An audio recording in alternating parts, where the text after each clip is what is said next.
For this morning session. Quite a few of you were on yesterday's part one session, so welcome back. Today we're looking at part two. So it's all about emailing statements from CH50 accounts today. What options you've got? How can you tweak those settings? Do you need to tweak those settings? Right, let's have a quick look at what we're covering in this morning's session then. So brief introduction. Going to start then demonstration-wise with taking a layouts only backup. If you're not already doing that, it's so easy to do it. So you can spend a lot of time and invest a lot of time in getting your layouts and your reports to be just how you want them. So if you've attended a report designer session before, something that we do pick up on, you can spend quite a bit of time just getting, even just applying things like your logos and things like that to your layouts. It's worth taking a layouts only backup just in case anyone deletes it, or maybe you have another go yourself and you make a complete mess of it and you save your changes. Easy to get back to it, just back to the original, just by restoring that layouts only backup. So if you aren't already doing that, do start. So we'll run through that. We'll run through the two options that you've got available for amending email settings against a specific layout, which is email defaults, and also the, I suppose, more advanced area, report design. There's a few extra options in there. And then right at the end, explain more about the additional support, and also if there's anything outstanding questions wise, I'll try and pick that up as well. Now we're scheduled in for half an hour, so quite a bit to get through, so we'll jump straight in. So a brief introduction to emailing statements, and again, some of you may have previously attended sessions such as emailing invoices. Cover that one quite frequently. But your software makes it easy to email out your documents. That means that the sending of invoices, orders, supplier remittances, or, as we're going to concentrate on today, completing your statement run, it can be a really quick and simple task. If you compare that to printing, which is quite time consuming, quite costly these days as well if you're posting those out. So you can send your statements individually or in bulk. You don't need to sort of output them one at a time. You can just say, right, all of these ones, output those to emails, and it should split that up for you. So it should generate an email with each individual statement attached. Multiple layouts are provided. They should work with Microsoft Outlook by default. If you're using any other program, like a webmail program, or you're want to integrate with Office 365, so the online version of Outlook, then you will need to use and add SMTP settings. We're not going to go into that today. I've included a link. So if you are using likes of Gmail, for instance, easy enough to do that, just a case of working through that. I'm not covering that in any detail at all, because generally webmail, they're all slightly different at the moment.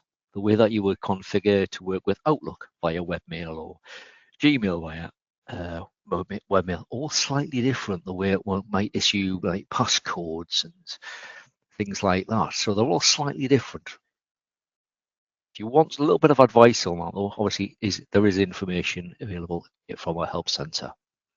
So we're going to be covering two options today with regard to options for configuring your email settings. Easiest option is the email defaults option. And it means that you could apply those email settings to multiple layouts at the same time as well. And then we've got probably the original one and the more powerful area, which is the report designer itself. So we're going to run through both, show you what options are available. And they're very, very similar. There's pros and cons, I suppose, to each one, but they are very similar, as you'd probably expect, the options that are offered to you. Right, so let's get stuck in first. So take that layouts only backup. I would say do that before you make any changes, and also afterwards as well. Back those layouts up. Easy enough to do that. Just when you go to take a backup, I'll quickly show you that in a second. There's an option, layout templates. Make sure that's the only thing ticked. Name your backup something like Sage Layouts, and then let that run through. You will get a prompt on the way through, which you'll see in a second when I quickly share my screen.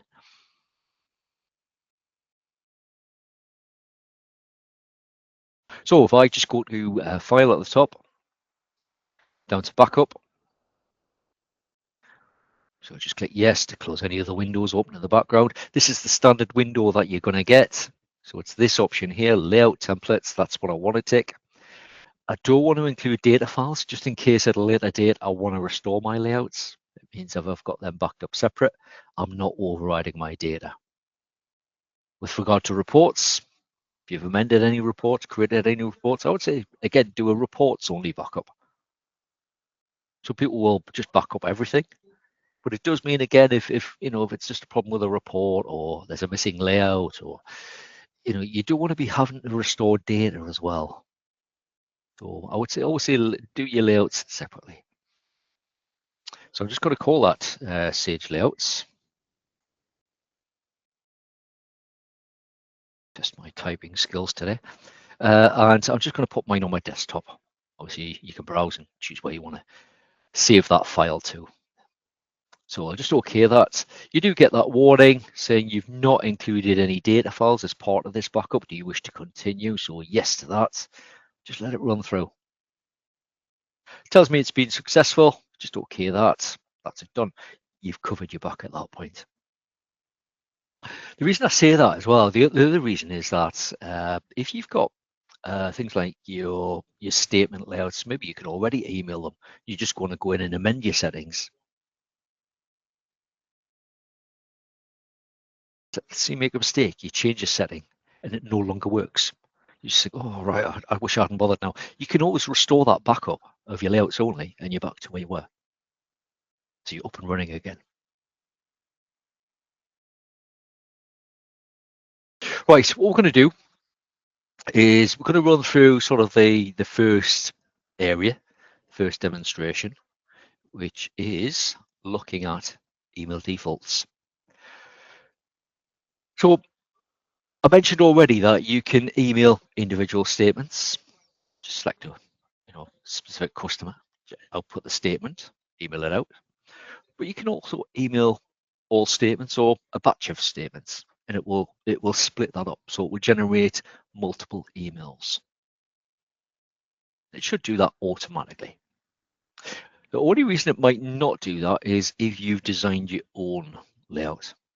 It may not have the right grouping set. That's easy enough to change, but you need to do that in the report designer. Right, we're just going to look at the applying email settings. So looking at those email defaults, and also we've got that send immediately option. So we'll get back to my screen and we'll cover the first part, looking at the email defaults option. Right, so we pop into customers, and I've only got, I think we got this one as well, which it had two transactions which were not allocated to each other, or we've got a later payment against this one. So potentially we've got up to 4 customers from yesterday that had a statement that might be generated. So anyway, if we pop into statements,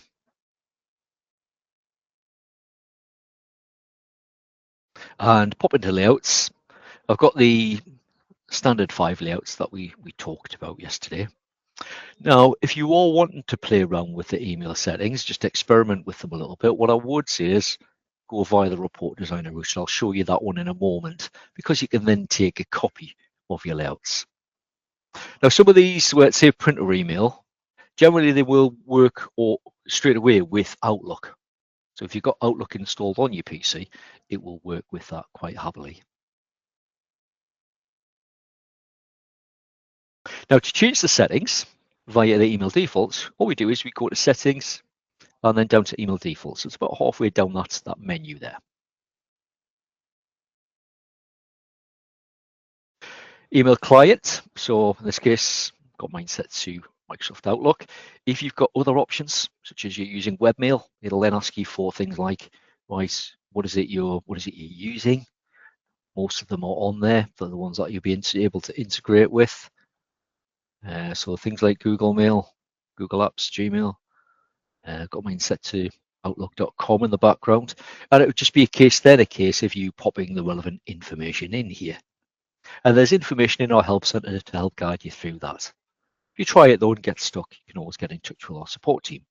Today though, I'm just going to be using what the majority of our customers use, which is a local desktop installation of Microsoft Outlook.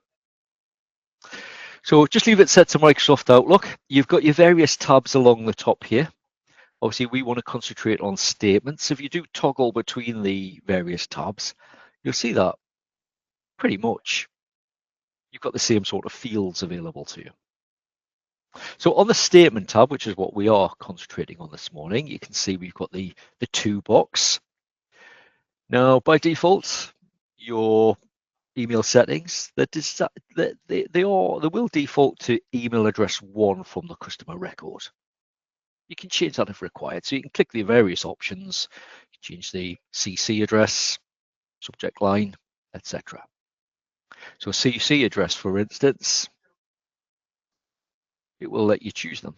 You can also manually enter an address as well. So when you're sending out or you're emailing out statements, you might have like a team mailbox.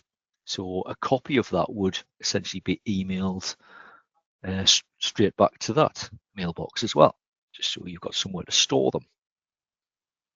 Quite common that people will set up rules as well, so that when they do land in that mailbox, it just copies them elsewhere, moves them into a different folder. So you've got the to box there, you've got the CC address, pretty much the same. You might send statements to a different, or you might do a combination of email addresses from the customer record. So remember, you can have up to 6 these days. You've got a subject line, currently set to none. If I want to change that, there's some standard ones that you might choose. And then you could even just manually enter one as well. There's also some, if I quickly show you this, if I go into get access to our help center, and then if I just type subject, it should find it for me. And it's this one I'm after, common email subject expressions. So it'll bring up this specific article, and there's one for things like company name with custom wording. Just guide you through that, so it gives you an example of what you might have in there. There's ones that do say invoice, and is there some that says statement? So there's an example here of one that says statement as well. And rather than me try and build this, because some of them can be quite complicated, just be a case of I can copy that, which I'll quickly do. Copy it. And if I go back to the report designer, if I go back to Sage, oh, not that one. Just click the wrong icon. Got 2 on my toolbar this morning. We'll go back to this one. What I can actually do is I could paste that in. So I could pop that into the subject line. And it means that I don't need to learn too much about the report designer then. It just does it for me. So some of the common subject lines, same for the file names as well. You can have them pull through automatically. If I just select one of these defaults, I'll choose a statement from, and then it's going to pick up my company name automatically for me.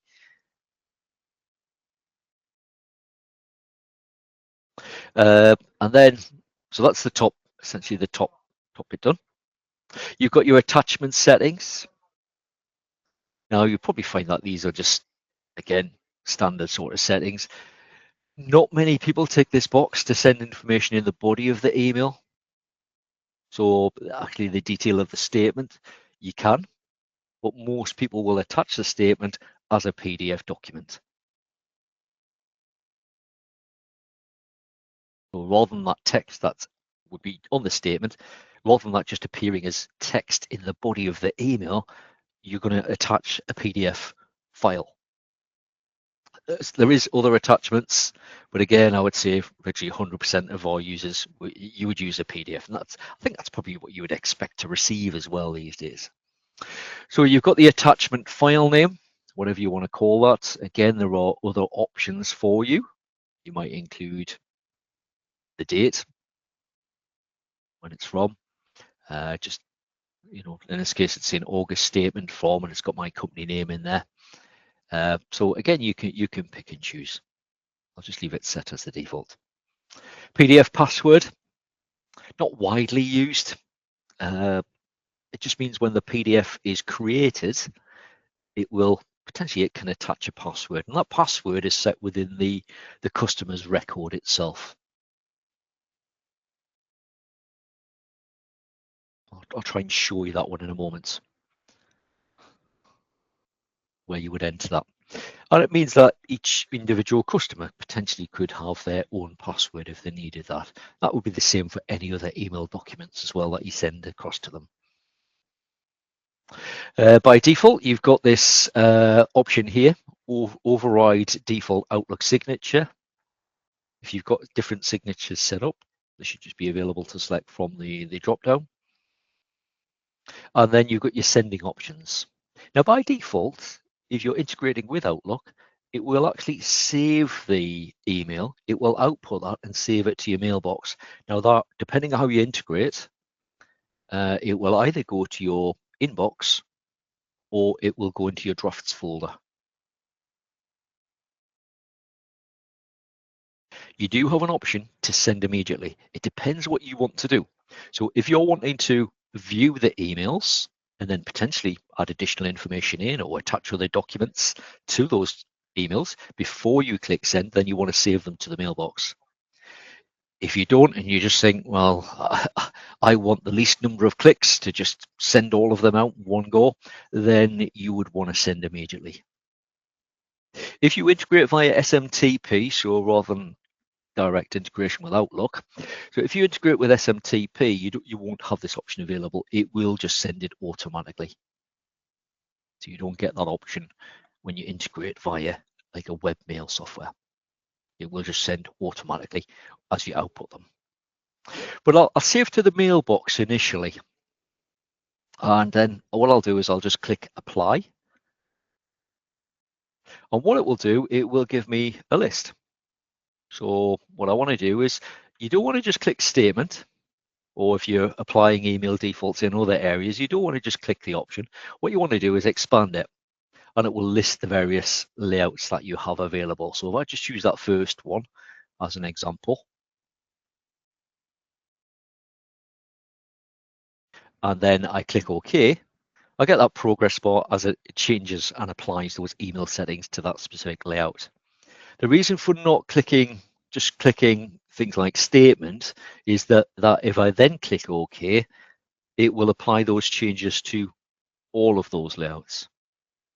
So be more aware of that when you're working in the invoices area. There are quite a few different layouts available in the invoices area. So the time it takes to do that, it'll just be applying the settings probably to layouts that you've got no intention of using. You probably never even looked at, and it would just go through one at a time. So always expand the option and choose the relevant layout that you want to apply those changes to. So it'll run through that, and that will be it done for you. So I can then just OK that. What that then means, I'll just select two of them. If I click statements, into layouts, choose my layout that I want to use, and then I'm just going to send them direct to email. Choose the appropriate date range. So again, I'll just use last month, a bit like we're choosing yesterday. I'll ignore this exclude later payments. I'll just OK that. Tells me it's been successfully output to email, so we just OK that. Do you want to update the communication history? I'll click yes at this point. Now you won't get that if you're working on the essentials level of the software, but otherwise that's it done. I've output those statements. Now, if I open Outlook, and in my case, it's gone to my drafts folder. So we've got essentially two emails. So what it would mean is, because I've chosen to save to the mailbox rather than send immediately, it means I've got these two emails sat there. So it means I've got to go into each of them in turn. I can make whatever changes, and then I would just click send, and I would repeat that. Now, it looks quite easy when you've just got a couple there, but imagine you've got two 200. You've got to sit there and open each one and send it. Next one, send it. So nice and easy to do that, but again, it's just a time element. But if you want to make changes, that's the way you need to do it.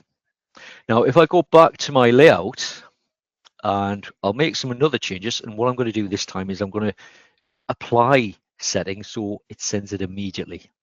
So you can see the difference. So into email defaults,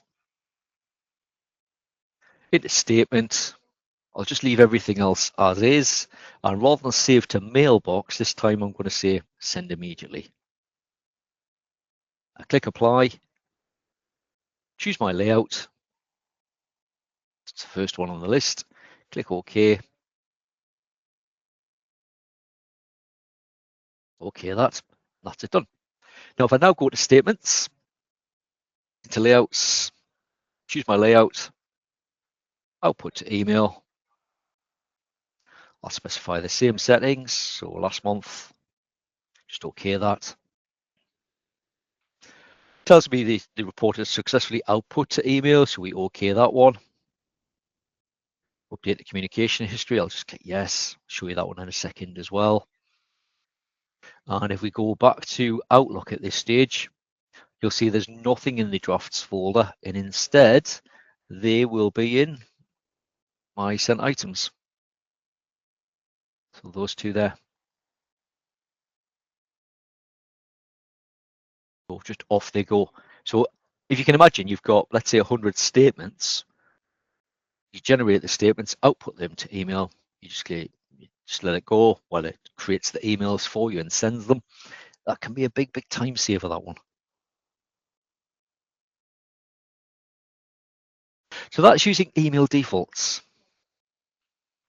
Let's just delete these so we can see any new ones that come in. So that's one way of doing it. I want to quickly mention, if we pop into a customer record, if we were using that PDF password option, you should find it on the defaults tab within the record. So you've got this option here, reporting password. It'd just be a case of me popping that in there for each individual customer.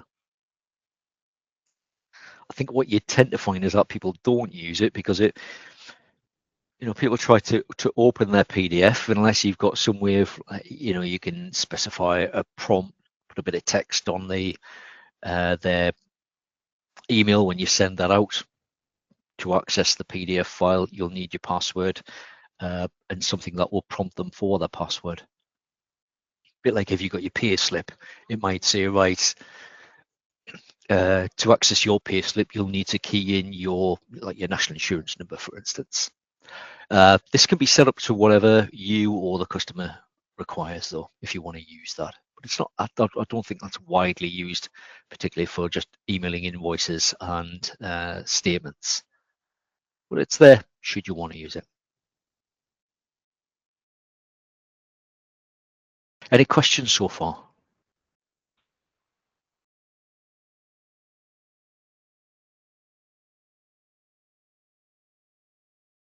Right. I'm going to quickly move on to the report designer side of things. Now, the report designer, as you'll see, it's pretty much the same. The settings are pretty much there. A couple of extra options as we get into that area. So let's get back to my desktop. And we'll quickly run you through this as well. And again, if you've ever attended a session on Report Designer where we covered email settings, you'll probably be familiar with this. So we're going to start by going into statements, into the layouts list. What I'm going to do, I'm just going to use this one as an example. So we'll highlight it. I'm going to click edit. Now, if you're going to be editing using the Report Designer, what I would always say, obviously back up beforehand, back up your layouts, but when you first get into it, all I would say is maybe do file save as, give it a different file name. So I'm just going to call mine MC3. Let's call it statement. So it will save it to the right folder for you.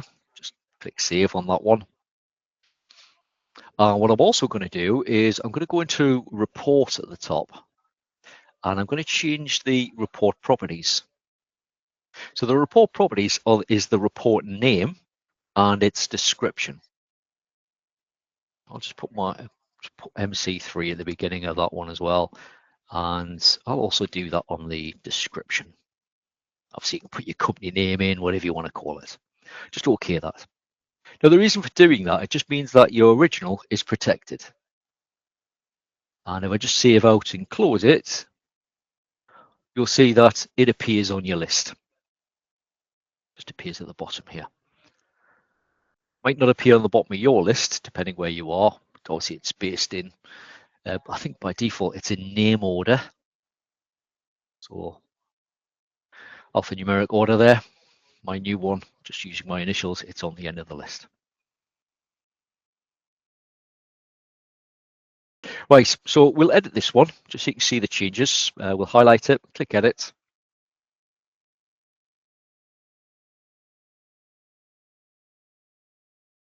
Now, a lot of the settings have already been applied. We've already applied it to the original one when we used email defaults. This is the design of the layout. Again, I would never really recommend that you design a layout from scratch. Much easier just to find the one that's close to what you want, particularly on the invoicing side, and then amend that. So we're just going to look at the email settings for this one. So pop into report and then email settings. And you'll see it's a very similar screen to what we've just looked at. Two key differences in here. One is the email message should contain at the top. So this is where if you've designed it yourself, you might find that when you're outputting emails, it's not splitting it. It just means that you've got the wrong group number specified. So from the drop down, you would just choose the appropriate one. And it depends on the design of your layout, which you should use. But generally, normally it's the highest group number that's listed that you would select. The other change on here as well is you've got this little section here where you can amend the main body, the text that appears on the main body of the invoice. And then, of course, you've got the email attachments tab at the top. Email attachments would just mean that you can attach additional documents in addition to, let's say, the statement itself. Now, when we click the options at the top here, so to CC, you can add a BCC address in this one as well, choose where it's coming from, your subject line. This time, rather than providing you with just preset ones, what you'll find is that essentially it's almost like the expression builder. So you would need to browse for it, then you can add it in. So again, you've got that full choice. So this, again, it's just picking up from the customer account, the email address, and it's the first email address it's picking up. If you want to change that or add others in as well, you can do that. So same for the CC and the BCC. Subject line, if you click onto that, you get the expression editor. Again, those expressions that we looked at in the help center where you've got the subject lines and also the file names, you can just copy that, paste it in, and that will work for you. Save you having to learn about building expressions yourself. You can just copy and paste, much easier. If you do want to learn about expressions, there is a recorded webinar on expressions. So we'll have a look for that one. Now you've got a similar option, send the report as plain text or send it as a PDF. And that's what you're probably going to be choosing. Just leave those defaults. File name you can change, so the PDF attachment, again, you can change it pretty much similar in the way that you can amend the subject line. I've got some other options which you tend not to use these days. And then again, you've got the option save to mailbox or send emails immediately. Now, again, if you're integrating with Outlook, you will have both options available. If you're integrating with SMTP, you'll find that these options are grayed out. It's not applicable. It will just send them immediately when you do it in that way.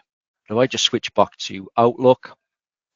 So as you've seen, pretty much the same options. The additional option is this at the top. So this is where I could attach an additional document if I want. So I could go in and say, right, well, in addition to attaching the statement itself, I might also attach, let's see what I've got.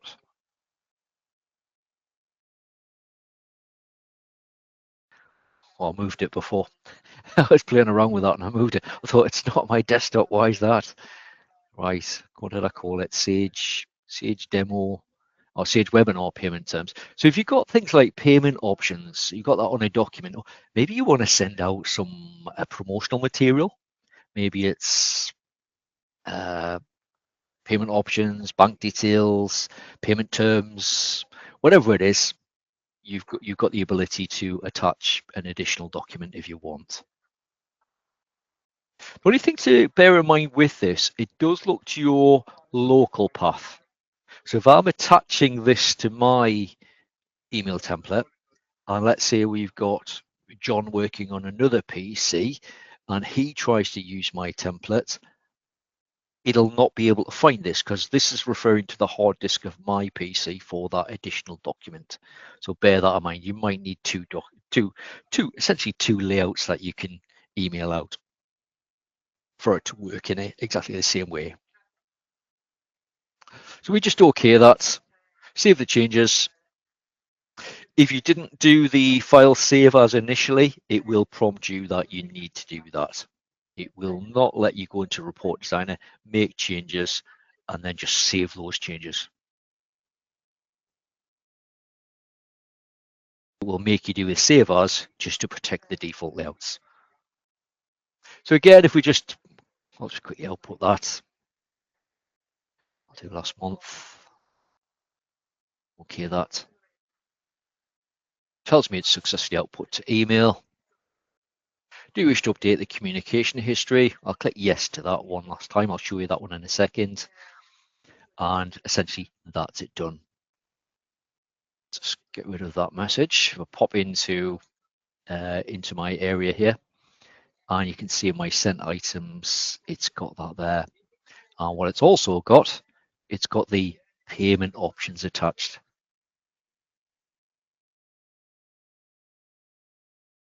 That additional document. So if you're, so far, let's say you've been outputting your emails and you've just been outputting them to your mailbox, either the inbox or the drafts folder, and then you're opening it and attaching the same document time and time again, and then just clicking send, you can do that by editing your layout within the Report Designer. But again, remember that sort of caveat. It refers to whatever path you've typed in.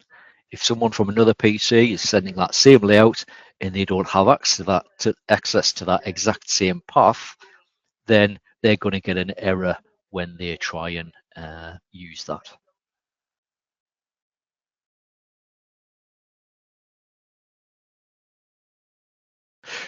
Communication history.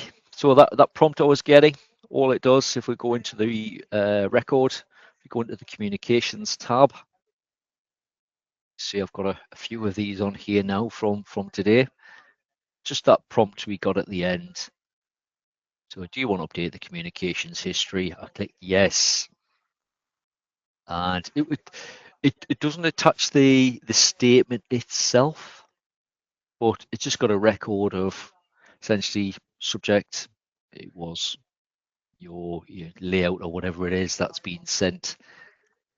And obviously on here as well, you can see the date of when that occurred. But again, you don't get that communications tab on the essentials level of the software.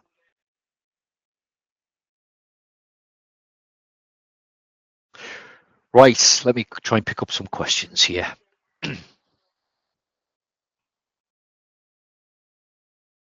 Matt, you mentioned there, you recently changed from Microsoft Server to Gmail. You followed all the instructions, but still cannot get Sage 50 to send your sales invoices. What you need from Gmail, off the top of my head, is, and I tested this a while ago, is you need it to generate a password. So that's something Gmail will provide for you. It's as you work through trying to configure Gmail so that it will accept SMTP settings. To allow it to do that, you need a password so that when you go into SMTP and you go to authenticate, you can type in that password. And this is one of the reasons that things like Gmail, I think there's about 3 different options in the way that you can integrate with it. But the one that Sage will use, it's where it generates a password for you. You speak to our support team, they should be able to, I think they might be able to guide you through that. It's not just a case of you typing in an email address and a password. It will ask you for an additional password, and that's what you need to generate from Gmail to allow essentially Sage to integrate directly with that. But again, once that's set up, works like a dream. So you mentioned you've created an app password. I'm sure it is the app password you need, but I'll see if I can double check. I'm sure I've got some notes on that somewhere. I'll drop you an email after we finished. Simon, you mentioned there you've noticed that email address always seems to use email 1 as the default. Yeah, it's just a case of you need to change that.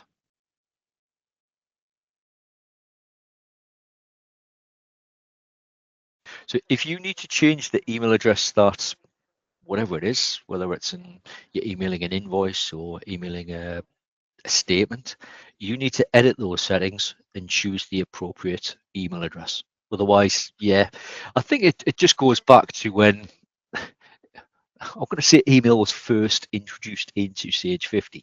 There was one email address, and then it was extended to having 3 email addresses available. Now it's 6. So you can pick and choose what you want to use for different purposes. But you need to be consistent with that. So if you're sending statements to email address 2, you might have the same email address in both 1 and 2 within the customer record, but you need to make sure you've got it in there. The reason for that, obviously, you might have different email addresses. You might have different ones for sending letters or just messages.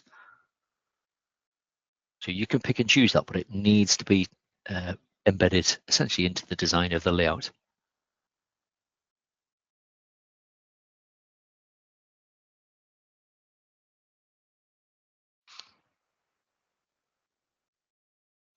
If you've got any further queries surrounding that, Simon, do get in touch with our support team and they can discuss that in a bit more detail with you, just in case that needs escalated.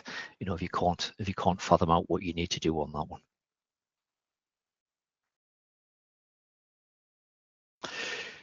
Right, so a bit of a whirlwind too. Apologies for the slight overrun. If you've got any final questions, do pop them in there now. I'll just switch back to the slides. I'll try and pick those up before we disappear, or at least point you in the right direction if I can't. Remember, there's the copy of the handout if you do want that, but you will find the detailed information in our help center.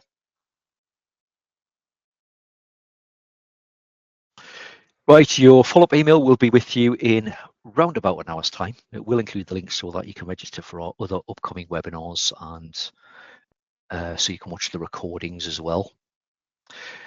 As I mentioned, the webinars currently run up to the end of September, and then you will see a big change from hopefully the 1st of October onwards. I think we're going to be switching webinar software. So it'll look totally different when you're joining sessions going forward from October onwards. Oh, that's the plan. So watch this space for that one. But at the minute, you can register for all sessions up to the end of September, and that's using the existing service that sort of looks and feels as it does now.